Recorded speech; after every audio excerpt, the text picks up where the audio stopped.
Centralise government کی absence میں tribal system جو تھا وہ عرب میں کام کر رہا تھا، اور یہ جو ٹرائبس تھے یہ سینٹرل اور ناردرن عربیہ میں ہر طرف جو ہے وہ پھیلے ہوئے تھے۔ ساؤتھ عرب کی سچویشن تھوڑی سی مختلف تھی، لیکن وسطی اور شمالی عرب میں زیادہ تر قبیلوں کی حکومتیں تھیں، اور قبیلے جو تھے یہ چھوٹے بھی ہوتے تھے، بڑے بھی ہوتے تھے۔ مختلف فیملیز جو تھیں وہ مل کر ایک قبیلے کو بناتی تھیں، اور ہر قبیلہ جو تھا وہ ایک اپنا سسٹم اور اپنا نظام رکھتا تھا، اور ہر قبیلے کی یہ خواہش ہوتی تھی کہ وہ اپنے ممبرس کو دوسرے قبائل کی مخالفت سے بچائے اور اپنے ممبرس کو زیادہ سے زیادہ پروٹیکشن دے۔ اور عرب میں کسی بھی شخص کی زندگی کا دار و مدار اسی بات پر تھا کہ وہ کسی نہ کسی قبیلے کا حصہ بن کر رہے، اور اپنے قبیلے کے کسی بھی فرد کی جو ڈیتھ ہوتی تھی اس کے لیے اس کا بدلہ لینا قبیلے کے اوپر فرض عین ہوتا تھا، اور اپنے قبیلے کی عزت کے لیے وہ کچھ بھی کر سکتے تھے۔ ہر قبیلہ جو تھا چونکہ اس کا اپنا سسٹم تھا، لہٰذا ہر قبیلہ اپنا ہیڈ خود منتخب کرتا تھا، اور ہیڈ کو جو ہے اس کے لیے شیخ کی ٹرم جو تھی وہ استعمال کی جاتی تھی، یعنی ہر قبیلے کا شیخ جو تھا وہ الگ ہوتا تھا، اور یہ شیخ امن کے دنوں میں قبیلے کی سربراہی کرتا، اور جنگ کی صورت میں بطور سپہ سالار بھی یہ فرائض سر انجام دیتا تھا۔ شیخ کا جو سلیکشن ہوتا تھا اس کے لیے بھی ایک مجلس ہوتی تھی جو کہ انتخاب کرتی، اور اس مجلس میں قبیلے کے سینئر افراد، رسپیکٹڈ پیپل جو تھے وہ اس کا پارٹ ہوتے تھے، اور سردار کو، شیخ کو چننے کے لیے اس کے اندر کچھ خوبیاں ہونا ضروری تھی۔ عربوں میں ایک تو ہر قبیلے میں عمر رسیدہ شخص کو ہیڈ بننے کے لیے زیادہ پریورٹی دی جاتی، چونکہ چھوٹے کی بات ماننا عربوں کے لیے ممکن نہیں ہوتا تھا، اس لیے کوشش کی جاتی تھی یا خواہش ہوتی تھی کہ زیادہ جو سب سے زیادہ عمر کا شخص ہے وہ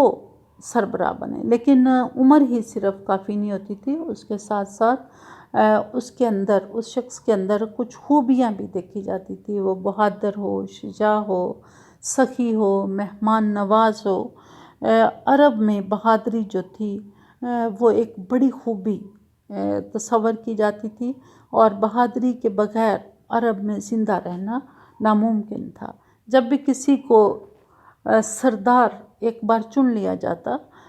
تو پھر اس کے فیصلے جو تھے ان کو بھی مانا جاتا تھا، ان کی پابندی کی جاتی تھی، اور سردار جو تھا وہ مجلس کے ساتھ ہر قبیلے کی جو اپنی مجلس ہوتی تھی اس کے ساتھ مل کر فیصلہ جو ہے وہ کرتا تھا، اور جب مجلس اور سردار کوئی فیصلہ کر لیتے تو پھر اس کو سارا قبیلہ جو ہے وہ تسلیم کرتا تھا، اور یہ سردار جو تھے بعض اوقات کئی قبیلے جو ہے وہ مل کر ایک فیڈریشن بنا لیتے اور پھر ایک اپنا ہیڈ جو ہے وہ چن لیتے۔ ان قبیلوں نے کچھ جب کوئی نیشنل لا نہیں تھا تو پھر ٹرائبل کے اپنے لا تھے۔ اب یہ نہیں تھا کہ کوئی قانون نہیں تھا تو کسی چیز کی پابندی نہیں کی جاتی تھی، بلکہ قبیلوں کے ٹرائبلز نے اپنے لاس جو تھے وہ جنریٹ کیے تھے۔ یہ لا سے زیادہ یہ کچھ ٹریڈیشنز تھیں جن کو فالو کیا جاتا تھا، یعنی جو ٹریڈیشنز، روایتیں عربوں میں صدیوں سے سینہ بسینہ نسل در نسل منتقل ہوتی تھی، وہی بیسیکلی ان کے قانون بن جاتے تھے، اور ان قوانین کی پابندی جو تھی وہ قبیلے کا ہر شخص کرتا تھا، اور یہ ایک جنریشن کے بعد دوسری جنریشن کو یہ لا جو ہے یہ منتقل ہو جاتے۔ اس میں سب سے ضروری چیز جو ہوتی تھی کہ ہر شخص قبیلے کے ساتھ وفادار ہو، اور وہ اپنی جان دینا ایک بڑے فخر کی اور عزت کی بات سمجھی جاتی تھی کہ کوئی شخص اپنے قبیلے کے لیے بڑی خوشی سے جان دیتا تھا، قبیلے کی عزت کی حفاظت کی جاتی تھی، اور قبیلے کے لوگوں میں سے اگر کوئی قتل ہو جائے تو اس کا بدلہ لینا دوسرے قبیلے پر فرض ہوتا تھا۔ لیکن یہ ہر قبیلے کے اندر ڈیفرنٹ قسم کی ٹریڈیشنز تھی، یعنی جو لا جس قبیلے میں لاگو ہوتا اس کی پابندی کی جاتی تھی، اور زیادہ تر یہ لا جو تھے یہ اورلز ہوتے تھے، یعنی لکھا ہوا کوئی دستور نہیں تھا، بلکہ یہ اورل ٹریڈیشنز تھی جن کو فالو کیا جاتا تھا۔ ہر شخص اپنے قبیلے اور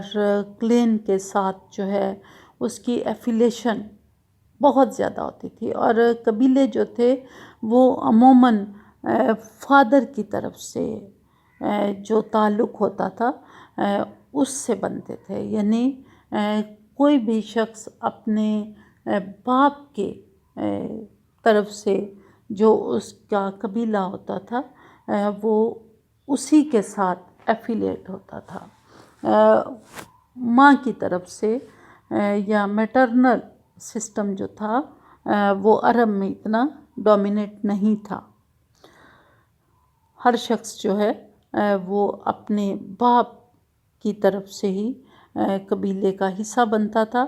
اور یہ ایفیلیشن بہت ہی سٹرونگ ایفیلیشن ہوتی تھی۔ عربوں میں ایک خاص ٹریڈیشن تھی کہ کسی بھی خاص موقع پر وہ اوتھ لیتے تھے، قسم کھاتے تھے، اور جب عرب قسم کھا لیتے تھے تو پھر وہ اس قسم کو پورا بھی کرتے تھے، اور اسے ہر حال میں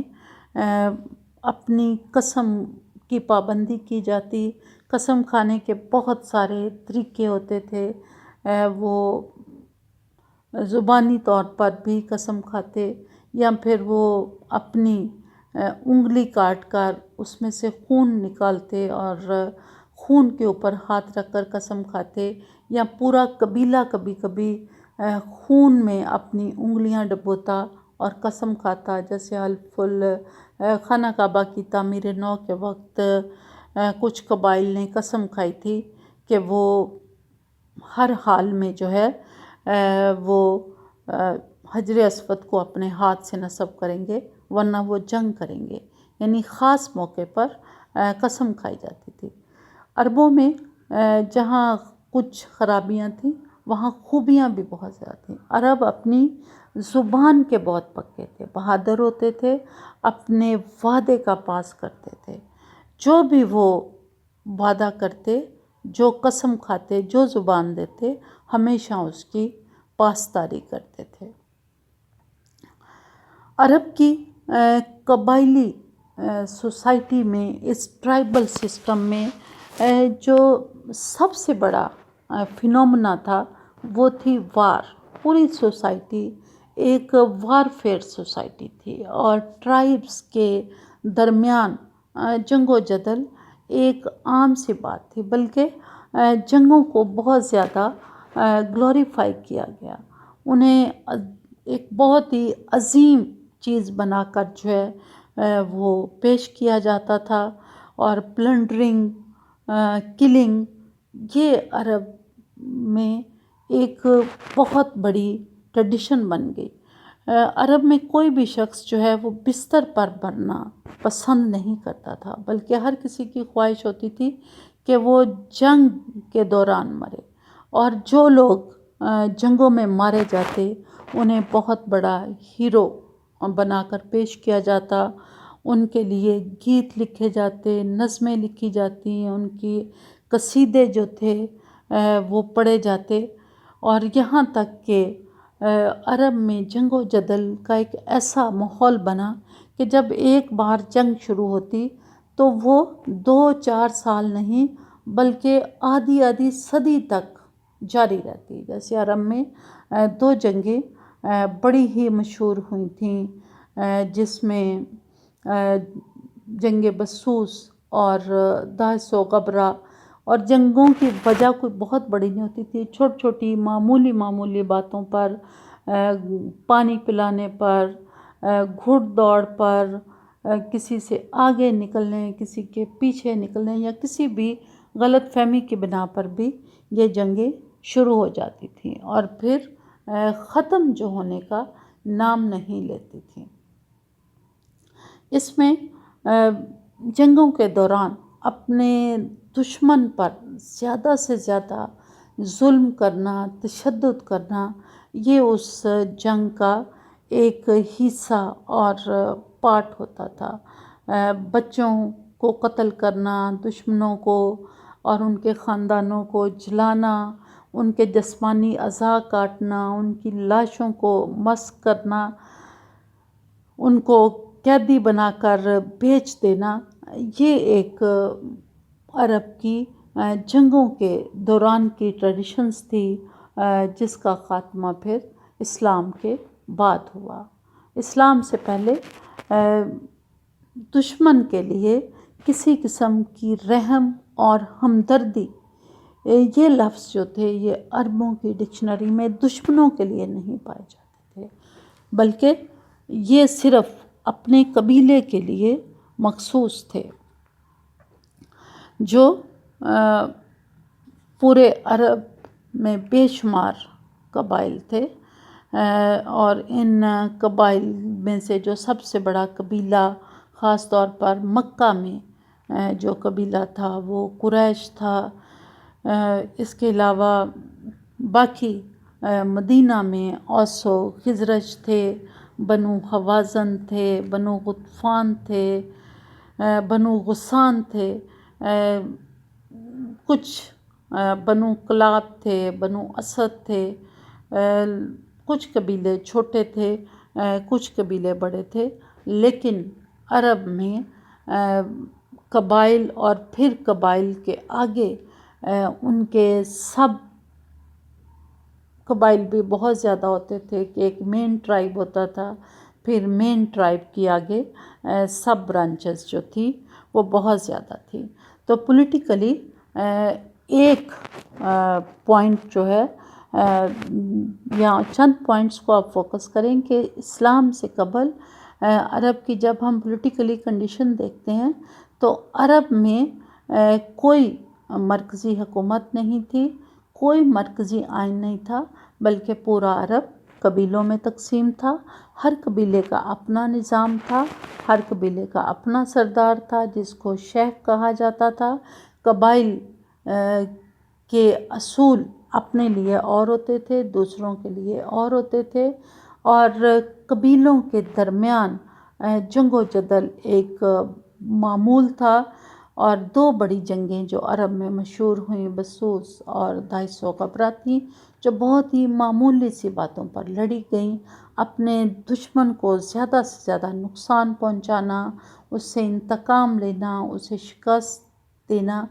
یہ ہر قبیلے کی ہر وقت خواہش رہتی تھی، اور کسی بھی قبیلے کے لیے لازم ہوتا تھا کہ وہ اپنے قتل کا بدلہ جو ہے وہ لے۔ قتل کا بدلہ نہ لینا ایک بہت بڑی بزدلی اور کمزوری تصور کی جاتی تھی۔ اگر ہم ریجن وائز عرب کو دیکھیں تو عرب میں جو اس وقت پولیٹیکل ڈویژن تھی وہ کچھ اس طرح سے تھی کہ عرب 3 پارٹس میں تقسیم تھا: ساؤتھ عرب، سینٹرل عرب اور نارتھ عرب، اور پورے کا پورا جو عربین پیننسولا تھا اس میں اسلام سے تھوڑا سا پہلے سچویشن یہ تھی کہ عرب کا کچھ حصہ رومنس امپائر کا وفادار تھا، ان کے ساتھ لائلز تھا، اور عرب کا کچھ حصہ پرشین امپائر کے ساتھ وفادار تھا، یا یوں کہا جائے کہ جو علاقے رومن امپائر کے قریب تھے وہاں ان کا انفلوئنس تھا یا ان کا قبضہ تھا۔ اگر ان کا قبضہ نہیں تھا تو ان کا انفلوئنس تھا، اور جو قبائل اس کے ساتھ سرحدوں پر رہتے تھے وہ رومن امپائر کو خراج ادا کرتے تھے۔ جو پرشین امپائر یعنی ایران کے قریب تھے، اگر ایران کا وہاں قبضہ نہیں تھا تو کم از کم وہ قبیلے ایران کو خراج ادا کرتے تھے، یعنی وہ ایک طرح سے روم اور ایران کے ماتحت تھے، اور جو وسطی عرب، سینٹرل عرب تھا اس کی سچویشن ان سے مختلف تھی۔ اگر ہم ساؤتھ عرب کی طرف آئیں، ساؤتھ عرب وہی تھا، اس کے بارے میں تھوڑا سا ہم پہلے بھی پڑھ چکے ہیں۔ یمن کا جو علاقہ تھا وہ ساؤتھ عرب، جنوبی عرب پر مشتمل تھا، اور یمن میں اسلام سے بہت پہلے سبا اور حمیر کی بڑی عظیم و شان حکومتیں قائم تھیں، جنہوں نے ایک بہت بڑا سد معرب کے نام سے ایک ڈیم بنایا تھا۔ لیکن اسلام سے تھوڑا سا پہلے یمن اپنی خود مختاری کھو چکا تھا، اور یمن پر اتھوپیا یعنی حبشہ کے بادشاہ کا قبضہ ہو چکا تھا، اور حبشہ کے بادشاہ کی طرف سے آبرا نام کا ایک گورنر جو تھا وہ یمن پر حکومت کر رہا تھا، اور آبرا مذہباً عیسائی تھا۔ اتھوپیا کے لوگ، اتھوپیا کی حکومت بھی ایک عیسائی حکومت تھی، اور آبرا چونکہ عیسائی تھا لہٰذا اس نے یمن کے کیپٹل سنا میں ایک بہت بڑا گرجا تعمیر کیا۔ اب اس کی خواہش تھی کہ اہل عرب اس گرجا میں آ کر، اس کلیسا میں آ کر وہاں عبادت کریں اور عیسائی مذہب اختیار کریں۔ تو جب عرب اس کے لیے آمادہ نہ ہوئے تو اس کا خیال یہ تھا کہ شاید عربوں کو ایک چیز روک رہی ہے، اور وہ ہے خانہ کعبہ۔ اگر خانہ کعبہ کو گرا دیا جائے تو شاید عرب عیسائی ہو جائیں گے۔ تو اس نے پھر اس مقصد کے لیے مکہ پر حملہ کیا، لیکن وہ اپنے مقصد میں کامیاب نہیں ہو سکا۔ سیاسی لحاظ سے ہم دیکھیں تو جو عرب کا سب سے تہذیب یافتہ حصہ، جہاں بڑی بڑی حکومتیں اسلام سے قبل قائم تھیں، اس وقت سیاسی لحاظ سے وہ بھی بہت ہی کمزور تھے، اور وہاں پر بھی ایک مرکزی حکومت کی بجائے ایک ایسی حکومت قائم تھی جو کہ غیر ملکی تھی، یعنی جنوبی عرب پر اسلام سے پہلے حبشہ کا قبضہ ہو چکا تھا، اور وہ اپنی خود مختاری کھو چکا تھا۔ اگر ہم سینٹرل عرب کی بات کریں تو سینٹرل عرب جو تھا یہ حجاز اور تہامہ پر مشتمل تھا۔ یہاں مکہ، مدینہ اور طائف جیسے بڑے شہر تھے، اور پورے کا پورا ریجن جو تھا وہ انڈیپینڈنٹ تھا، لیکن بہت سارے قبائل میں تقسیم تھا۔ بنیادی طور پر قبیلوں کی حکومتیں اس وسطی عرب میں، سینٹرل عرب میں قائم تھیں۔ قریش ان میں سے سب سے بڑا اور سپیریئر قبیلہ تصور کیا جاتا تھا، اور قریش بھی اپنے آپ کو عرب کے بدوؤں سے سپیریئر سمجھتے تھے۔ یہ قریش وہ لوگ تھے جو کہ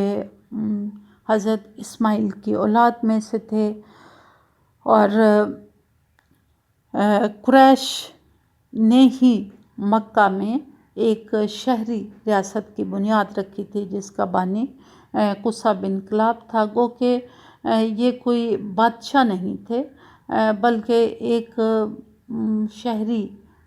مملکت تھی، اور عرب یہ لوگ اس گو کہ ان کی کوئی پراپر رائل گورنمنٹ نہیں تھی، لیکن دنیا کی مختلف حکومتوں کے ساتھ یہ ٹریڈنگ ایگریمنٹ جو تھے وہ کرتے تھے، اور اسلام سے پہلے 7ویں سینچری میں جب جنوبی عرب اور شمالی عرب کی حکومتیں روم اور ایران کی باج گزار تھیں، تو اس وقت ہم یہ کہہ سکتے ہیں کہ صرف قریش ہی ایک ایسی مکہ کے لوگ ایک ایسی انڈیپینڈنٹ پاور تھے جو کہ کچھ نہ کچھ اپنا سیاسی اثر و رسوخ رکھتے تھے اور اس قابل تھے کہ مختلف ملکوں کے ساتھ تجارتی معاہدے جو ہیں وہ کر سکے. لیکن یہاں صرف قریش کی حکومت نہیں تھی، یہاں قریش ایک قبیلہ نہیں تھا، بے شمار قبائل جو تھے وہ اس سینٹرل عرب میں آباد تھے. قریش کو صرف ان میں سے یہ ایج حاصل تھا کہ وہ خانہ کعبہ کے نگران تھے، حج کا انتظام کرتے تھے، لہٰذا ان کی لیڈرشپ ایک طرح کی سیاسی ہونے کے ساتھ ساتھ مذہبی بھی تھی کہ وہ عرب کے مذہبی رہنما جو ہے وہ تسلیم کیے جاتے تھے. نارتھ عرب یعنی عرب کا تیسرا حصہ جو تھا وہاں پر غسانی قبائل جو تھے ان کی حکومت تھی، لیکن اسلام سے تھوڑا سا پہلے پرشین امپائر نے یعنی ساسانی امپائر ایران کی، اس نے حملہ کر کے ان کی آزادی کو بھی ختم کر دیا تھا. اور یوں ہم کہہ سکتے ہیں کہ نبی کریم صلی اللہ علیہ وسلم کی آمد سے پہلے اور اسلام کی آمد سے پہلے پورا عرب جو تھا وہ اپنی آزادی اور خود مختاری کو کھو چکا تھا، اور کہیں بھی کوئی سیاسی حکومت نہیں تھی، کوئی ایسی مرکزی حکومت اور نظام نہیں تھا جو لوگوں کو اپنے تابع کرتا، ان کی زندگیوں کو بہتر کرتا، انہیں ایک یونٹی جو ہے اس میں باندھتا اور ایک حکومت کے تابع ہو کر، ایک قانون کے تابع ہو کر اور کسی بھی پولیٹیکل سسٹم کو اپنا کر لوگ جو ہے وہ اپنی زندگی کو بہتر کرتے. تو ایسا جو ہے وہ ممکن نہیں تھا. اگر ہم اس کو کنکلوڈ کریں تو کچھ پوائنٹ جو ہیں وہ ہمارے سامنے آتے ہیں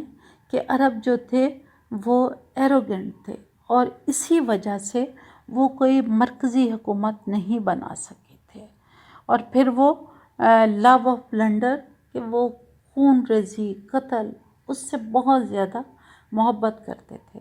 پھر ان میں لیک آف پولیٹیکل ڈسپلن بھی تھا، کسی قسم کا کوئی سیاسی نظام ان کے اندر نہیں پایا جاتا تھا. تو the leader in a fight was leader only till the end of the fight and sharing of booty. تمام جو قبیلے کے سربراہ تھے وہ ایک دوسرے سے لڑتے رہتے. تو اگر ہم کامن چیز دیکھیں تو وہ تھی ڈارکنیس. پورے کا پورا عرب جو تھا اسے ہم کہہ سکتے ہیں کہ اس میں ہر طرح کی تاریکی کے ساتھ ساتھ سیاسی تاریکی بھی چھائی ہوئی تھی، اور لوگ کسی ایسی حکومت کے منتظر تھے جو انہیں ان چھوٹے چھوٹے یونٹوں سے نکال کر ایک وحدت میں پرو سکے. اور پھر یہ کام اسلام نے آ کر کیا کہ پورے عرب کو جو مختلف قبیلوں میں بکھرا ہوا تھا اسے ایک ریاست بنا دیا. اور پھر یہ ریاست نہ صرف عرب بلکہ عرب سے باہر بھی پھیلی، اور روم اور ایران جو اپنے آپ پر فخر کرتے تھے انہوں نے چند سالوں کے اندر انہیں بھی اپنا تابع کر لیا. تو عرب کی پولیٹیکل کنڈیشن کے بعد ہم نیکسٹ لیکچر میں عرب کی ریلیجیس کنڈیشن کے بارے میں جانیں گے. شکریہ.